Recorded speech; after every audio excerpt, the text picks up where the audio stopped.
Վերադարձանք գովազդից եւ ասենք, որ փետրվարը քաղցկեղի իրազեկման ամիսն էր։ Երբեք շատ չէ խոսել այս վտանգների մասին, որոնք կարող են բերել հիվանդության ուժ հայտնաբերումն ու ինքնաբուժումը։ Միշտ պետք է խոսել այն մասին, որ այս հիվանդությամբ ապրելիությունը գնալով ավելի մեծանում է դրա վաղ հայտնաբերման դեպքում։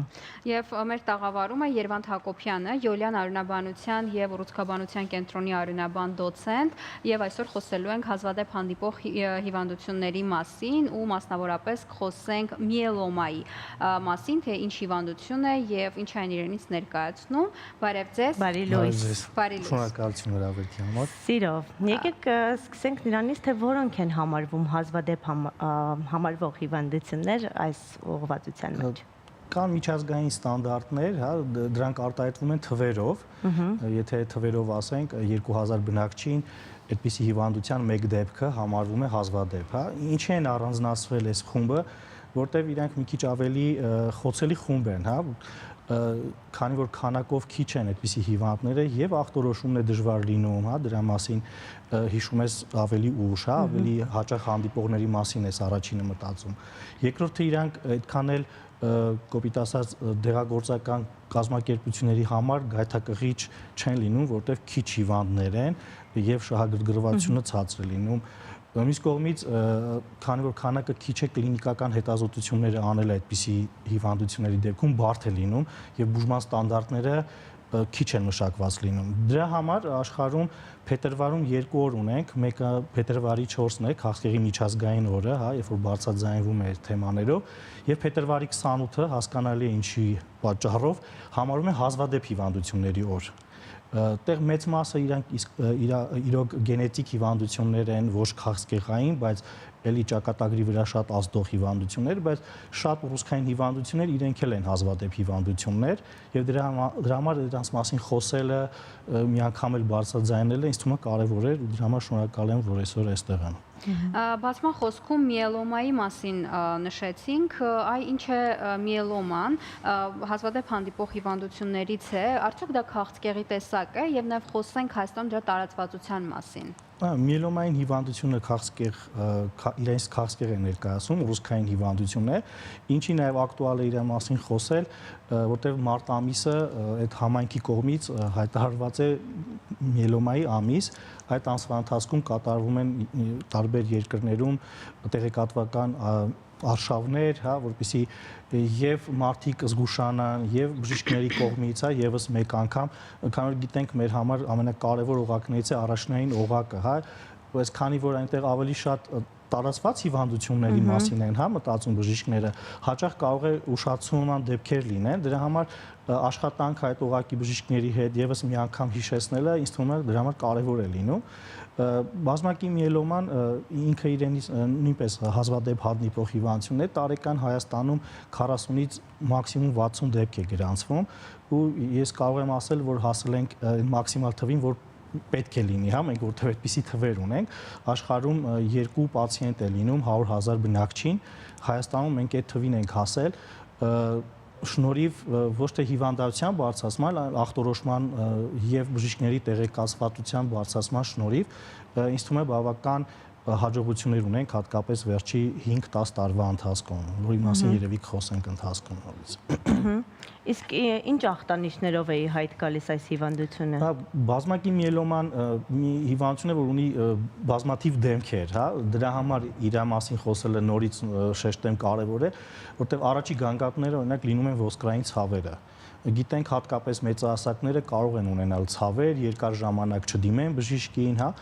իսկ հիվանդությունը պրոգրեսելու դեպքում բերում է նաև ոսկրերի պաթոլոգիկ կոտրվածքների, հա, այսինքն մեծահասակը կարող է ուղղակի կոտրվածք ունենա նոր ընկնի, հա, իսկ տպավորություն ունի, որ ընկել է նոր է կոտրվածք եղել։ Հաճախ ախտահարվում են ողնաշարը, հա, ողերի կոտրվածքները լինում, որոնք անտանելի ցավեր են առաջացնում, գիտենք, որ ողնային նյարդերի դուրս գալու ճանապարհը ողերի արանքով է, երբ որ ունեն կոտրվածք, դրանք ճնշվում են եւ ցավեր, հա, ու այսպիսի հիվանդները երկար ժամանակ կարող են մի բժիշկից մյուս բժիշկը գնալ, հա, դեգերել, այսպես ասած, ու ասեմ, որ դա ոչ միայն Հայաստանի, այլ ամբողջ աշխարհում դա շատ տարածված է, օրինակ Միացյալ Թագավորությունում այդպիսի հետազոտություններ արված, պացիենտը մինչև հասնում է արյունաբանին, միջինը 6-ից 8 ամիս կարող է հիվանդը մի բժիշկից, մի հետազոտությունից մյուսը գնալ, մինչև հասնի ճիշտ ախտորոշմանը եւ բուժմանը։ Մյուս ախտանիշը երիկամի ախտահարումն է։ Քանի որ մեծ քանակով սպիտակուց է արտադրվում, իսկ սպիտակուցը դուրս է գալիս երիկամներով, հաճախ այս հիվանդների մոտ առաջանում են երիկամային խնդիրներ եւ հիվանդները հայտնվում են նեֆրոլոգի մոտ, նույնիսկ մինչեւ դիալիզ կարող է հասնել, նոր այնտեղ ախտորոշվի, որ ուներ ուրիշ հիվանդություն եւ դրա բուժումը կարող է օգնել նաեւ նույնիսկ դիալիզի սեանսներից դուրս գալուն։ Եվ երրորդ ամենակարևորը այս հիվանդության ժամանակ իմուն համակարգն է շատ տուժում եւ հիվանդները շատ հաճախակի կարող են տարբեր վիրուսային ինֆեկցիաներով հիվանդանալ, այլ խնդիրներով, էլի տարբեր բժիշկների մոտ դիմեն, չհասկանալով, որ դա սովորական մրսածություն չի, հա, ինֆեկցիա չէ, այլ տակը ավելի լուրջ խնդիր, որի բուժումը շատ կարևոր է։ Որպես տագնապային մարդ, այո, ես այդպեսին եմ, որպես տագնապային մարդ կարծում շատերը ունեն այդ խնդիրը, տարբեր ախտանշաններ որոնեն, բնութագրեն իրենց, մինչ դրան անդրադառնալը կխնդրեմ խոսենք այն մասին, թե ինչից է առաջանում քաղցկեղը, հնարավոր է կանխատեսել քաղցկեղի առաջացումը, ոնց կանխատեսել։ Այ բժիշկների ու հատկապես օնկոլոգների, արյունաբանների ամենախոցելի տեղն է, որտեղ ինչքան էլ հաջողություններ ունենք, հա, ախտորոշման, բուժման մեջ, այդ հատվածը թե ինչից է առաջանում, դեռ բաց է, հա։ Բազմաթիվ պատճառներ գիտենք, որոնք կարող են հանդիսանալ սկզբի համար կարևոր, բայց մի պատճառ ունենք մի քանի հիվանդություններ, որոնց հստակ պատճառը գիտենք եւ դրա շնորհիվ նրանց բուժման մեջ ունենք շատ մեծ հաջողություններ, հա, բայց մեծ մասը բազմապատճառային է։ Այսինքն տարբեր պատճառների համադրությամբ կոնկրետ մարդու մոտ առաջանում է այդ խնդիրը։ Դրա համար կանխատեսել լինում է որոշակի այնպիսի հիվանդություններ, որոնք գիտենք, որ ընտանեկան ավելի հաճախակի դեպքեր են լինում, գենետիկ խնդիրները ավելի կարևոր են, ապրելու տեղը եւ այլն, հա, այսինքն այդ հատվածներում, տարիքային որոշ խմբերում, բայց միանշանակ, որ կարողանաս կանխատեսես եւ այդպես ապրելն էլ այդքան հետաքրքիր չի լինի ու դժվար կլինի ամեն վարքյան մտածել, որ կարող է այդպիսի հիվանդություն լինի։ Չէ, ստուգումները, օրինակ ինչ ստուգումներ պետք է անցնել։ Դրա համար արդեն աշխարհը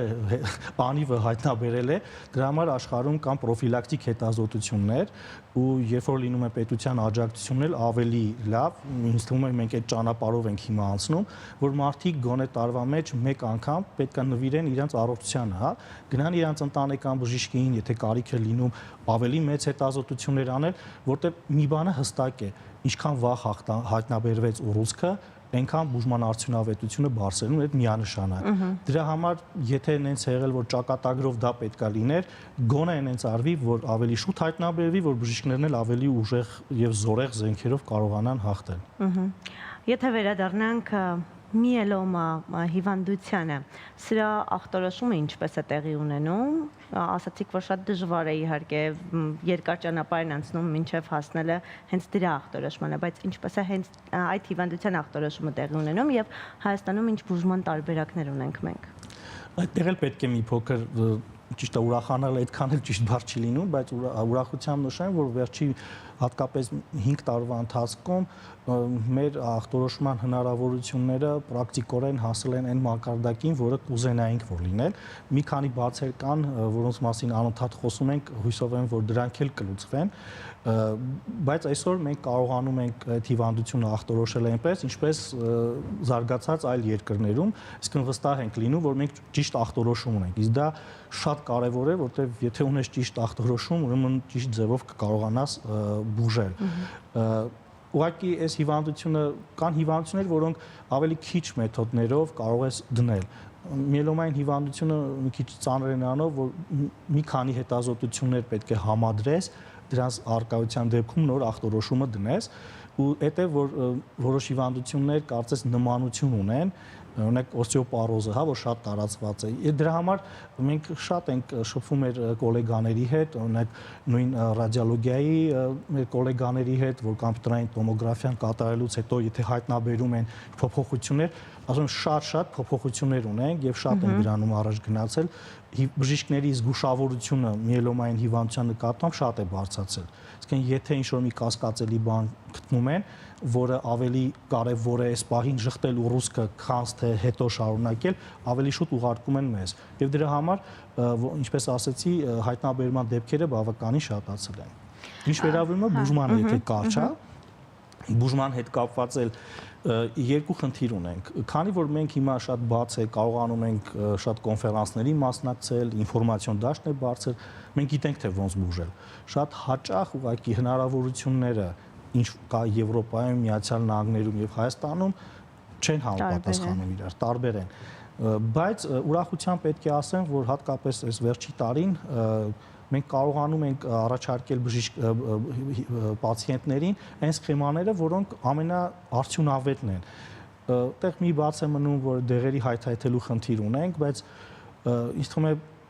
ամեն ինչ լուծելի է, ժամանակ է պահանջում, ճիշտ է, դա որոշ դեպքերում շատ կարճ ժամանակ է պահանջում, բայց ինձ թվում է դրանք լուծելի են։ Կարևորը այն է, որ մենք ունենք այդ հնարավորությունը ԱՄՆ իրականացնել, նաև մի շատ մեծ հաջողություն ունենք, այս հիվանդության ժամանակ ցուցված է նաև սեփական ցողունային բջիջների փոխպատվաստում, հա, եթե բարձ բառերով ասեմ, 17 թվից Հայաստանում դա իրականացվում է, եւ երկրորդ ուրախանալի լուրը, որ ամբողջությամբ պետության աջակցությամբ, իսկ մեր պացիենտները ոչ մի խնդիր չեն ունենում, 17 թվից արդեն 100-ը անցել ենք, իր ցողունային բջիջները հավաքում ենք, որոշակի բարձր դեղաչափային քիմիոթերապիայից հետո իր բջիջները իրան ենք ներարկում, որը բարձրացնում է բուժման արդյունավետությունը։ Անվճար հիմունքներով։ Անվճար է։ Սա եթե դեղորայքը հաճախ պետք է լինում իրանք առնեն, բայց այս պրոցեդուրան, որը տասնյակ $1000 է, արվում է անվճար ու 17 թվից անում ենք եւ էլի նշեմ 100-ը անցել ենք արդեն։ Դա մեր համար Հայաստանի նման երկրի համար շատ մեծ հաջողություն է կարող եմ ասել։ Քաղցկեղ բառը, ինչքան էլ իրազեկումը լինում է, ամեն դեպքում շատ վախեցնող է բառը որպես այդպիսին, անգամ եթե վախ փուլում է հայտնաբերվել, շատ հուսադրող այլ հանգամանքներ կան։ Հետաքրքիր է ձեր սուբյեկտիվ վերաբերմունքը, արդյոք պետք է ասել պացիենտին, հա, բուժառուին, որ ինքը ունի քաղցկեղ եւ ոնց է կառուցվում այդ հարաբերությունները բուժառու բժիշկ։ Շատ նուրբ ու շատ դժվար հարց է, որտեղ իսկապես այդ հարաբերությունների կառուցումը շատ մեծ ազդեցություն է ունենում բուժման վրա, որտեղ պետք է այդ վստահությունը լինի միանշանակ բարձր, որպեսզի պացիենտը բառը կարող է ճիշտ ենթարկվի բժիշկի ասածներին ու ամեն ինչ հստակ կատարի, հա։ Ես ինքս անձամբ կողմ եմ, որ այդ բառը օգտագործվի։ Տարիներ առաջ դա եղել է տաբու, հարազատներն էին մոտենում, որ ասեն, մենք փոխում ենք մեր մոտեցումները, կամած, հա, դա բավական դժվար է։ Ըստ մի շատ նուրբ հարց կա, որ պետք է այդ պահին չնա շատ կարճ ժամանակ է, բժիշկը գնահատի ինչ չափով ինֆորմացիան, հատկապես առաջի անգամ պետք է տրվի պացիենտին, որտեղ կարող է ինքը փակվի ու չգա քո մոտ։ Հատկապես տարեցները, հա, որոնք ինչ-որ տեղ կյանքի ինչ-որ մի մաս ապրել են, հա, իրանք դժվար է լինում, բայց նույնը կարող է երիտասարդի մոտ լինի։ Այսինքն պետք է գոնե առաջի հանդիպման ժամանակ հասկանաս, թե պացիենտը ինչքանով է ուզում տեղեկացված լինի։ Հետո ինքը հարցերի միջոցով, քանի որ Հայաստանում ընդամենը մեկ կենտրոն ունենք, շատ հաճախ իրանք գիտեն արդեն որտեղ են եկել, հա, բայց ասել, թե ինչ խնդիր ունենք ու ինչ ճանապարհ պետք է անցնենք, կարևոր է, որովհետև պացիենտը եւ բժիշկը պետք է այդ կռվի դաշտում նույն ճակատում լինեն, պացիենտը պետք է հասկանա, որ միասին կռվում են մի ընդհանուր թշնամու դեմ եւ ոչ թե լինի խնդիր բժիշկ-պացիենտ հարաբերություններում, ինչ ասեց, ոնց ասեց, հա, այլ այդ վստահության մթնոլորտը լինի, հասկանան, թե ինչ լուրջ խնդիր ենք բուժում, երբ որ բժիշկը ասում է, որ այս դեղը այս ժամին պետք է խմվի, այս դեղի հետ այս ժամին, սրանից հետո այդ հենց այնպես չի ասվում, հա, որովհետև ամեն ինչը նշանակություն ունի հետագա արդյունքի համար ու մի փոքր շեղումները, եթե ուրիշ հիվանդության ժամանակ կարող է այդքան մեծ նշանակություն չունենան, քաղցկեղը բուժելու ժամանակ կարող է ճակատագրական լինի։ Բժիշկին վստահելի իհարկե շատ մեծ դեր ունի եւ մեծ կարեւորություն ունի, բայց մեր օրերում, երբ այսքան տեխնոլոգիաները զարգացած են, կարծես թե գրեթե յուրաքանչյուր հիվանդության դեպքում կարող է դիմել օրինակ արհեստական բանականությանը եւ արհեստական բանականությունը հակասի բժիշկի ասածներին ու մարդը սկսի այդ ինքնաբուժության փուլը։ Սա ինչ խնդիրների կարող է բերել, խոսենք նաև այս կարևոր խնդրի մասին, որպեսզի մարդիկ իմանան, որ ինքնաբուժությունը նախ չի կարելի եւ երկրորդ արհեստական բանականությունը բժիշկ չէ։ Այդտեղ դեպի պետք է սկսել նրանից, որ եթե պացիենտ-բժիշկ հարաբերությունները լինում են նորմալ, այդ ինֆորմացիայի ստանալը ինչ որտեղ կարող է օգտակար լինի, հա, որտեղ ես միշտ ասում եմ, որ բժիշկի համար հայտնագործություններ խելացի եւ կրթված պացիենտ ունենալը, հա, հիվանդության հետ կապված, որտեղ իրար հետ այդ ճանապարհը անցնում եք, հա։ Արհեստական բանականություն իհարկե մի հրաշք է, որը երևի շատ բաներում հետագայում մեզ օգտակար կլինի, բայց մենք դեռ ինքներս չգիտենք, թե ոնց իրանից օգտվենք, որ մեզ չվնասենք, հա։ Այդ առումով վտանգներ կան իհարկե, ոչ միայն պացիենտները այդ ինֆորմացիան վերցնելուց նույնը բժիշկները, հա, հիմա շատ տարածված է այդ օգտագործելով հոդվածներ գրել, հազար ու մի բան, հա, այդ ամեն ինչի մեջ այդ ճշմարտության հատիկը գտնելը շատ բարդ է լինում։ Բայց իմ համար որպես բժիշկ պացիենտի տեղեկացվածությունը, գիտելիքներ ունենալը միանշանակ շատ կարևոր է, անկախ նրանից որտեղից է վերցրել, ուղղակի երբ որ հարաբերությունները նորմալ են ու իրար վստահում ենք, այդ ժամանակ արդեն ստացած ինֆորմացիան մի հատ էլ ֆիլտրվում է փոխադարձ զրույցի ժամանակ ու հասկանա թե ինչքանով տեղից վերցնելիքը ճիշտ էր կամ սխալ, ու բժիշկներն պետք է ուղղակի մեկ-մեկ ընդունեն, որ մի բան կարող է իրանք մոռացած լինեն այդ պահին, հա, ու եկած ինֆորմացիան չընդունեն սրերով, կարող է այդ վերցնես, ճիշտ է այդ պահին մի քիչ կարող է քեզ լավ չզգաս, որ դու ես մոռացել, բայց գնաս առաջ։ Այսինքն տեղից օգտվելը զգուշությամբ, բայց այդ ապագանա այդ գործիքի հետ պետք է աշխատենք, ուղղակի պետք է սովորենք ոնց անենք, որ օգուտները ստանանք, վնասներից չտուժենք։ Եվ վերջում ամփոփելով, հա, ինչ խորհուրդ կտակ կամ ինչ կհորդորեք, թե մարդկանց, ովքեր այս փուլում պայքարում են քաղցկեղ անունով այդ, չգիտեմ, թշնամու դեմ, թե մարդկանց,